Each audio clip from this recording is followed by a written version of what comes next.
There is truly nothing in the world that works like Ripple's technology and the Interledger protocol. And today, we'll break down what that actually means in a simple way. So let's start. The Interledger protocol, or ILP, is an open source technology originally created during the early engineering work at Ripple. It later became its own independent project, with developers from multiple organizations contributing, not just Ripple. The entire idea behind Interledger is powerful. How do you connect billions of people who are all using different payment systems? Right now, we have digital wallets, mobile money services like M-Pesa, traditional banks, crypto networks, and central bank systems, all separate silos that do not speak the same language. That's where Interledger comes in.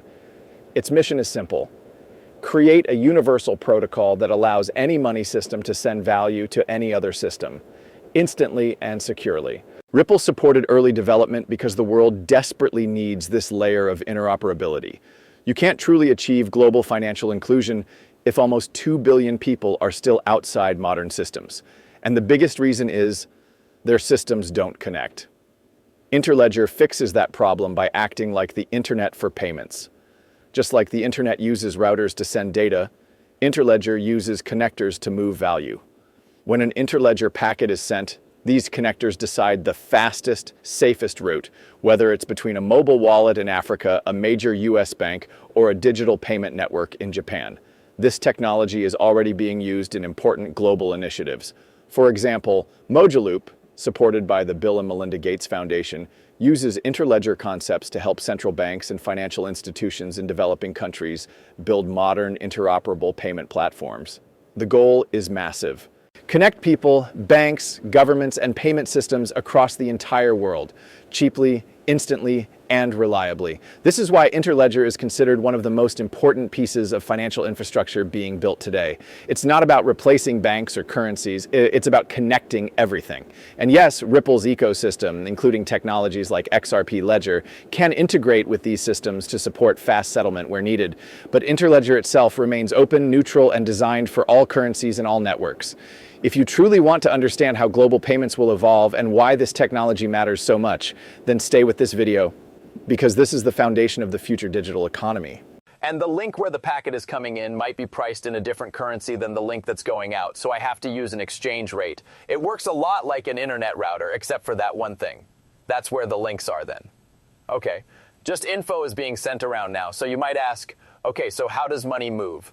As long as we're only sending info, it's not really. Look at what they have. There is ACH and SEPA, which stands for the Single Euro Payments Area. This is Europe's infrastructure, and the HCH system is funny. I always look at the cases they give, right? Because these are likely real-life examples that they're using to link everything together.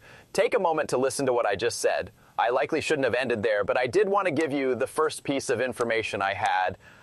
Let me begin right now while it's still fresh in your mind. Okay. Let's just send info around now. So you might ask, okay, so how does money move? If all we do is send data, then it's not really a payment network, is it? It's just another internet, right? Each link keeps track of the packets that have been sent. This is how money is introduced. We say, okay, now these connectors, this one on the left that sent all these packets owes the other connector some money. This is because 100 packets are equal to 10 units. You can pay that other connection in any way that both of you agreed on.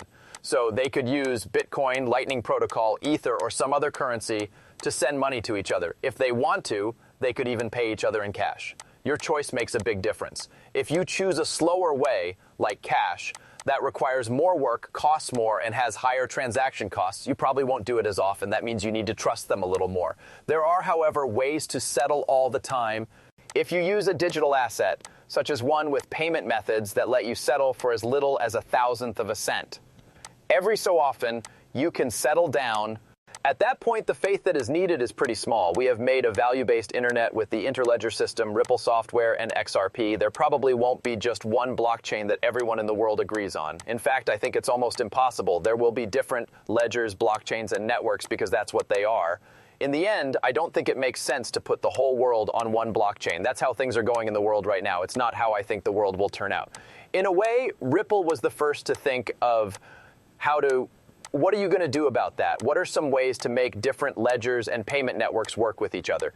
So we made a system like TCP/IP for the internet The Interledger Protocol, or ILP, is something that our tech team made.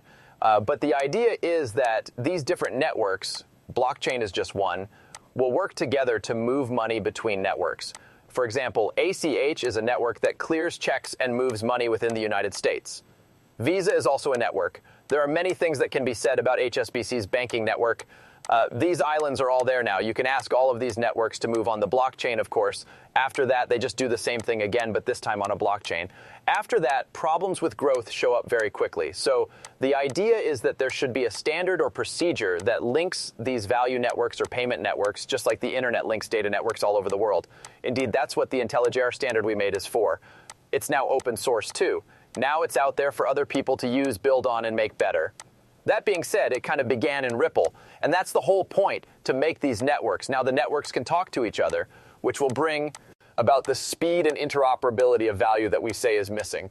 The interoperability of data is kind of like the third part after the interoperability of things. You need value to be able to work with other values. Just like you need standards for those other things, you need standards for this too, and you should be able to use something like the Interledger system to do it. Is really, really important. Now, here is the nice, pretty world of the future.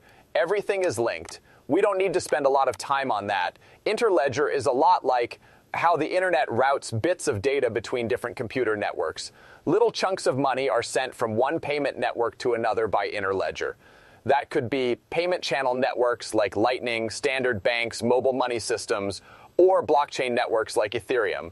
This means that Interledger can be used with any kind of payment network to send money packets from one network to another. Through the Interledger protocol, any kind of payment network in the world could join to this one. This is how you use Interledger protocol and, of course, XRP to link all of these sideloa systems together. That's pretty much how it works, but I want to show you some cool things that you can do with this. So one thing we get to when we use this internet comparison is the idea of streaming funds. This idea of streaming payments could work if payments were broken up into very small pieces, and these pieces could be sent very quickly. That's one of the things that could look like. Do you need to send a bigger payment? Okay, it depends on your payment capacity, which is a strange idea that we work with a lot. That would be the amount of dollars per second that you can send, or any other currency you have. Some cool things that can be done with this are things like streaming media. So today payments are really slow and awkward. Because of this, we like things like regular subscriptions. I don't want to deal with this, so please pay my $10 a month. Some things you could do, like pay for a second movie, would be possible if the payments were very quick and easy. You stream video to me, and I stream money to you. If I pause the video, I stop paying for it. I stop if I walk away. It would be that useful if I came back and hit play again. Keep streaming money. The idea of sign-up list services is another cool thing that comes from this. When you walk into a store today and want to make a purchase, the normal way things work is for me to give you money, you give me something of value, and I leave. I don't need an account. I don't need to sign up. There is no easy way to do this on the internet these days, so you have to sign up for an account every time. Here is some money. You do some work for me, and then you do it again. If you're a business and run my site or do something similar, you don't need to know who I am. You only need cash. You could let anyone deposit money into your account with something like Digger, even if they're on a different payment network. That would make sign-up list services possible. The idea of a creative marketplace license is another cool one we've been going over. The idea is that we now have a Creative Commons license, which is great. It's a great project if you want to share your work. One of the problems with Creative Commons is that you can't make money off of your work with an easy-to-use license. With a platform like Interledger, you could have a license that says, feel free to use this content by anyone. But if you want to make money off of each download, view, or other activity, just send me a payment at this address. Today, the idea that anyone could pay you is really missing from this. As of now, there is no way for different payment systems to work with each other. If you made this kind of license, you'd say that anyone with Bitcoin could now pay me, which is a very small group of people. Everything about the internet works because anyone can connect to it. Last but not least, it's fun to note that you can accept payments in strange currencies if you link all kinds of currencies and payment networks together,